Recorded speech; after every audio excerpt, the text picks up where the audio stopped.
আপনাকে কি করে ভালো না বাসি ইয়া রাসূলুল্লাহ। যখন আপনি আমাকে ভালোবেসেছেন সেই 1400 বছর আগে, যখন আপনি আমাকে মিস করতেন, আশা করতেন যেন আমার সাথে দেখা করতে পারেন, অথচ তখনও আমি জন্মই হইনি। সেদিন সাহাবীরা আপনার চোখে পানি দেখে বলল, ইয়া রাসূলুল্লাহ, আপনি কাঁদছেন কেন? আপনি বললেন, আমার ভাইদের খুব দেখতে ইচ্ছা করছে।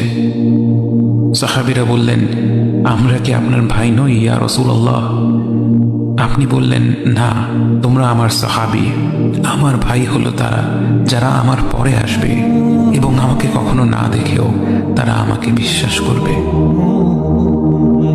মৃত্যুশয্যায় শুয়ে আপনার অন্তরে এই চিন্তা ছিল যে আমাদের পরিণতি কি হবে। উম্মতি উম্মতি বলতে বলতে আপনি আপনার রবের নিকট ফিরে গিয়েছেন।